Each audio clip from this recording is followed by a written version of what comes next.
Travailler avec Excel, c'est bien sûr réaliser des calculs, mais c'est aussi soigner sa présentation pour donner envie aux gens qui vont lire vos rapports de suivre ce que vous voulez exprimer. Et pour cela, il y a une astuce très simple mais très peu connue qui vous permet de tracer vos bordures en utilisant votre souris, juste en suivant les lignes de votre grille. Je vous le montre.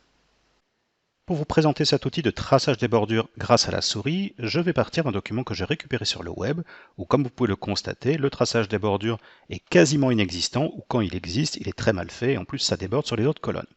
Donc moi ce que je vais vous montrer, c'est comment en quelques clics de souris, je vais être capable de tracer exactement ce document, c'est-à-dire avec tout l'intérieur de mon quadrillage en pointillé, les bordures extérieures d'une autre couleur avec un double trait, et pour le total, un trait épais. Et vous allez voir, ça ne va pas prendre beaucoup de temps.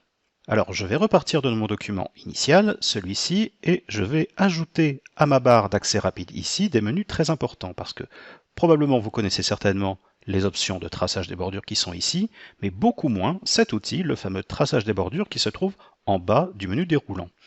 Mais le problème, c'est que ces menus sont difficilement accessibles. C'est pourquoi, en effectuant un clic droit sur l'un de ces menus, je peux l'ajouter à la barre d'outils d'accès rapide. Et immédiatement, l'icône s'affiche dans ma barre d'accès rapide d'Excel. Et je procède de la même façon pour les autres menus, à l'exception de la gomme, de l'effaceur, et je vais vous montrer pourquoi dans un instant.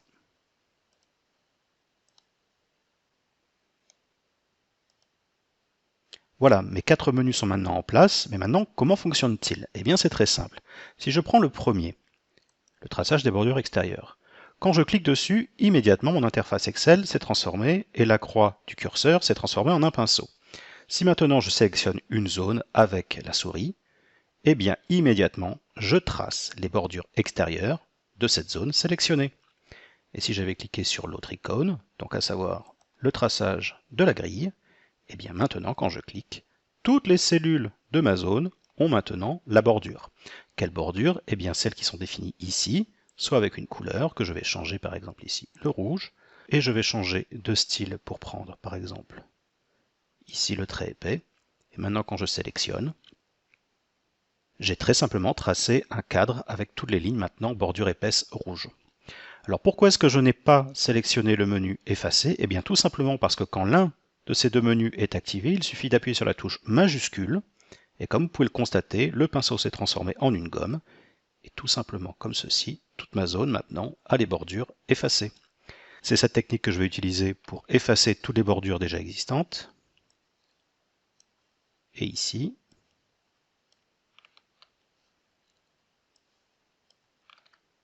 et la dernière. Bien, maintenant que mon document est nettoyé, je vais pouvoir appliquer maintenant une mise en forme pour ces données. Alors, je vais changer le style de trait en passant en pointillé bleuté,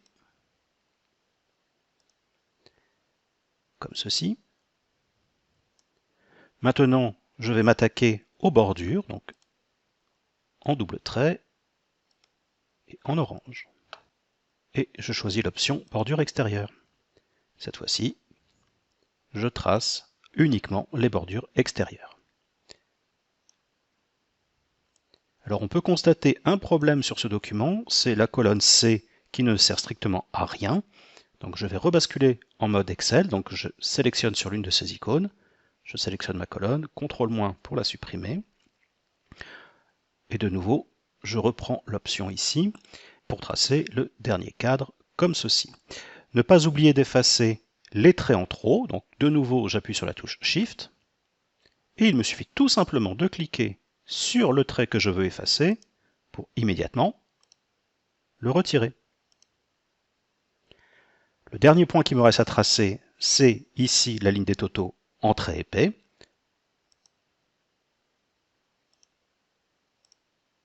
Je vais faire en rouge. Et là, de la même façon qu'avec la gomme, il me suffit de suivre le trait pour ne colorier que ce trait. Et si je déborde un tout petit peu de ma sélection, comme ceci par exemple, ce n'est pas grave, tant que je n'ai pas relâché la souris, je peux encore revenir sur le trait, et ça suffit. Donc comme vous le constatez, c'est extrêmement simple et rapide, et pour vous le montrer, je vais maintenant appliquer cette même technique sur ce document, et vous allez voir que sans les explications, ça va me prendre même pas 30 secondes.